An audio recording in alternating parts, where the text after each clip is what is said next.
4 राज्यों में रिजल्ट के बाद राजनीति में चमके और फीके पड़े ये चेहरे। प्रतीक चौहान, रायपुर। 4 राज्यों में हुए विधानसभा चुनाव के रिजल्ट आने के बाद एक बात साफ है कि बीजेपी की नॉर्थ इंडिया में लहर दिख रही है। 3 राज्यों में कांग्रेस की हार की ये मुख्य वजह मानी जा रही है। इन चुनावी नतीजों के बाद कई चेहरे हैं जिनका कद राजनीति में बढ़ गया है, तो कईयों का कद को नुकसान हुआ है। अमित शाह को बीजेपी का चाणक्य कहा जाता है। इस बार के विधानसभा चुनाव में ये एक बार फिर से साबित हो गया। उन्होंने एक एक सीट पर माइक्रो लेवल पर प्लानिंग की थी।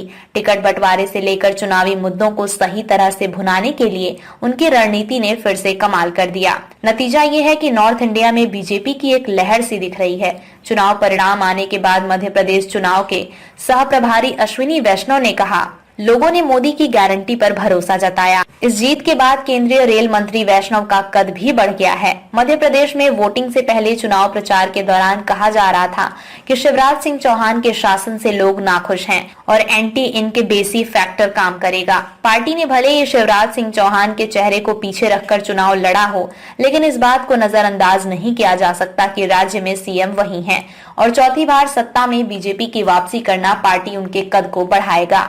बीजेपी में इन चुनावों में जिस शख्स का कद बढ़कर सामने दिखा है वो है ज्योतिरादित्य सिंधिया। जीत के बाद सिंधिया ने कहा कि कांग्रेस के एक नेता ने उनकी हाइट को लेकर मजाक उड़ाया था, उन्हें अब जवाब मिल गया है। सिंधिया को मध्य प्रदेश के भावी सीएम की तरह देखा जा रहा है।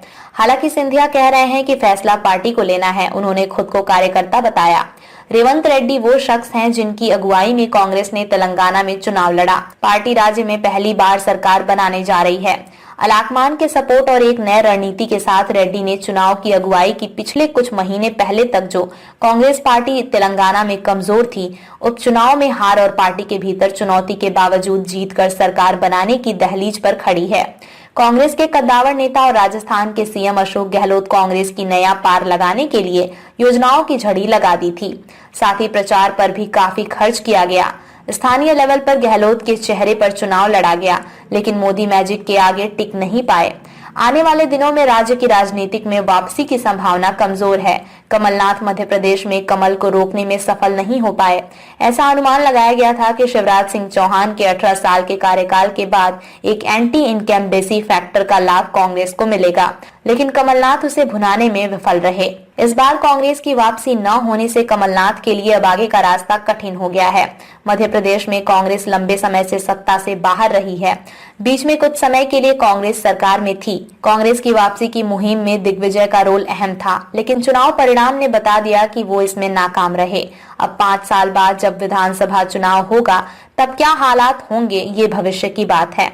भूपेश बघेल छत्तीसगढ़ के मुख्यमंत्री रहते हुए कांग्रेस के कद्दावर नेता के तौर पर स्थापित हो चुके थे और चुनावी स्टार प्रचारक भी, मगर इस बार अपनी कुर्सी नहीं बचा पाए। बघेल के गौठान जैसी स्कीम लागू की थी जो सॉफ्ट हिंदू नीति मानी जा रही थी, यानी वो एक तरह से बीजेपी के पिच पर बैटिंग कर रहे थे, लेकिन इस बार वो आउट हो गए। तेलंगाना के सीएम के चंद्रशेखर राव केसीआर की जीत की हैट्रिक का रास्ता खटाई में पड़ गया।